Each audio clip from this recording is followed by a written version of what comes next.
जय हिंद साथियों, स्वागत है आप सभी का एक नई वीडियो में। आज की इस वीडियो में हम कंपेयर करेंगे भारत के न्यूली इंडक्टेड रफाल का पाकिस्तान के आने वाले JF-17 ब्लॉक थर्ड एयरक्राफ्ट से। इस वीडियो में हम जानेंगे कि क्या सच में पाकिस्तान का जो JF-17 ब्लॉक थर्ड होगा वो भारत के रफाल को टक्कर दे पाएगा या नहीं, क्या वो रफाल को पीछे छोड़ने की ताकत रखता है या नहीं। तो इस बात की चर्चा शुरू हुई जब हाल ही में पाकिस्तान एयरफोर्स के जो कामरा एयरबेस है अटक डिस्ट्रिक्ट में, वहाँ पे JF-17 ब्लॉक 2 की इंडक्शन सेरेमनी चल रही थी। पाकिस्तान एयरफोर्स को 14 नए JF-17 ब्लॉक 2 दिए गए हैं ट्रेनिंग पर्पस के लिए।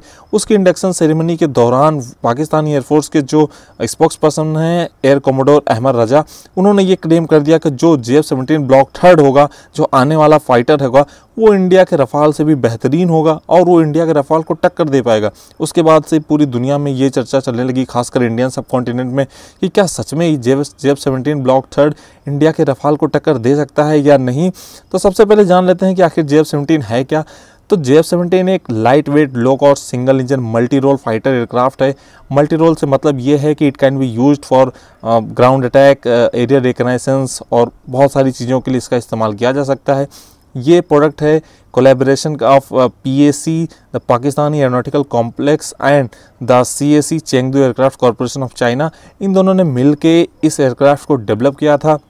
इस एयरक्राफ्ट को डेवलप करने की खास वजह ये थी कि पाकिस्तान के जो प्लेन्स थे, बाकी सारे जो मिराज थे, A5C बॉम्बर्स थे, ये सारे पुराने हो रहे थे और इन सभी को रिप्लेस करने के लिए इसको डेवलप किया गया था। ये पूरी तरीके से एक चाइनीज़ डिज़ाइन मैन्युफैक्चर प्लेन है जिसे बस हरा रंग पोत के इसे पाकिस्तानी कहा जाता है।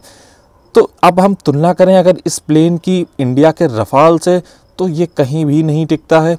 सबसे पहले बात करते हैं टेक ऑफ वेट की, कि कितना वेट लेके ये प्लेन्स उड़ सकता है, रफाल की और JF-17 दोनों की। तो रफाल की जो टेक ऑफ वेट है वो करीब 24,500 kg है और अगर JF-17 की बात करें तो ये 12,474 kg है। मतलब ये एकदम आधा है। ये कैटेगरी इतनी इंपॉर्टेंट इसलिए है क्योंकि किसी भी एयरक्राफ्ट में कितनी ताकत है वो तब पता चलती है कि उसकी टेक ऑफ वेट कितनी है। मतलब कोई एयरक्राफ्ट जितना ज़्यादा टेक ऑफ वेट ले सकता है, मतलब वो ज़्यादा से ज़्यादा फ्यूल कैरी कर सकता है, ज़्यादा से ज़्यादा पेलोड, मतलब कि जो उसमें वेपन्स हैं, उसमें हथियार हैं, उसको कैरी कर सकता है। उससे उस फाइटर एयरक्राफ्ट की ताकत पता चलती है। तो जिससे साफ पता चलता है कि रफाल कई गुना, करीब 2 गुना ज़्यादा ताकतवर है इस मामले में JF-17 से। अब अगर हम बात करें स्पीड की, तो रफाल की स्पीड करीब 1.8 से 2 माक के करीब बताई जाती है, जो टॉप स्पीड है। JF-17 की जो टॉप स्पीड है वो 1.6 माक है।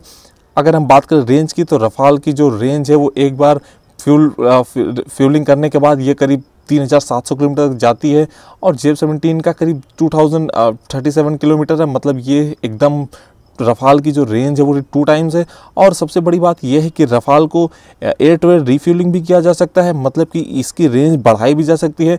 JF-17 के पास एयर टू एयर रिफ्यूलिंग की कोई कैपेसिटी नहीं है और JF-17 एक सस्ता प्लेन है, वो अभी तक टेस्ट नहीं हुआ है। रफाल एक battle hard and battle tested plane है जिसके पास बहुत ही वास्ट एक्सपीरियंस है युद्ध काल में सेवाएँ देने का।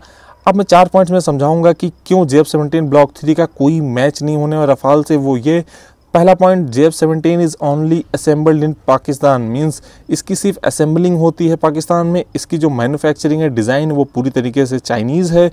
यहाँ की तक की जो इसके स्पेयर पार्ट्स हैं वो भी चाइना से आते हैं। इसकी सर्विसिबिलिटी जो है वो भी चाइनीज़ इंजीनियर्स के द्वारा की जाती है। अब जब सब कुछ इसमें चाइनीज़ है तो अब मेड इन चाइना के बारे में मैं और ज़्यादा नहीं कहना चाहता। आप सबको पता है पूरे इंडियन सब कॉन्टिनेंट में कि मेड इन चाइना की क्या क्रेडिबिलिटी है। दूसरा जो ये है कि 40% of JF-17 aircrafts are already grounded due to some technical and maintenance issue. इसमें इतने सारे इश्यूज़ हैं कि इनमें आधे के एयरक्राफ्ट तो पहले से ही ग्राउंडेड हैं, वो फ्लाई नहीं कर रहे हैं। तीसरा, इसका जो इंजन लगा है वो RD-93 इंजन है। ये रशिया का पुराना हो चुका इंजन है। ये एक वेरिएंट है RD-33 इंजन का, जिसे रशिया ने पहले ही छोड़ दिया बनाना और अब इसे पाकिस्तान ने परचेज़ कर लिया है। ये इतना घटिया इंजन है कि इसके खिलाफ पाकिस्तानी एयरफोर्स ने खुद ही शिकायत कर रखी है, क्योंकि इससे बहुत ही काला धुआं निकलता है, काफ़ी मोटा धुआं निकलता है, जो इतने मोटे धुएँ छोड़ने की वजह से तो ये काफ़ी वल्नरेबल बना देती है एयरक्राफ्ट को। इस वजह से पाकिस्तानी एयरफोर्स ने भी पहले इसके ऊपर आपत्ति जाहिर कर चुके हैं। चौथा, इसमें कोई भी air to air refuelling capability नहीं है। रफाल के पास air to air refuelling capability है, मतलब उसे हवा में ही उसे रिफ्यूल किया जा सकता है, उसे ईंधन दिया जा सकता है, फिर वो अपनी रेंज बढ़ा भी सकता है। और रफ़ाल के पास बहुत ही डीप स्ट्राइक पेनिट्रेशन कैपेबिलिटीज़ है और ये सारी चीज़ें रफ़ाल की बहुत आगे हैं। JF-17 ब्लॉक 3 कहीं भी नहीं टिकता इस रफ़ाल के सामने। हाँ, JF-17 ब्लॉक 3 में एक चीज़ नहीं होने वाली वो होगी उसकी एइसा रडार। एइसा रडार होता है एक्टिव इलेक्ट्रॉनिकली स्कैन एरे। ये सबसे एडवांस रडार है। हाँ, वो रडार होगी JF-17 में ज़रूर, बट एक रडार लगाने से आप रफ़ाल की तुलना नहीं कर सकते हैं JF-17 ब्लॉक से। तो ये था पूरा video.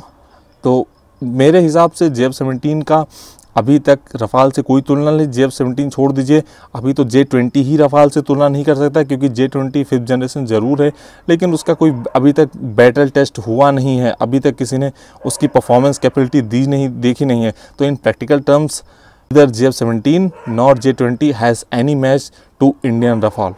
Thank you for watching the video. Please do subscribe the channel and don't forget to hit the like button. Thank you.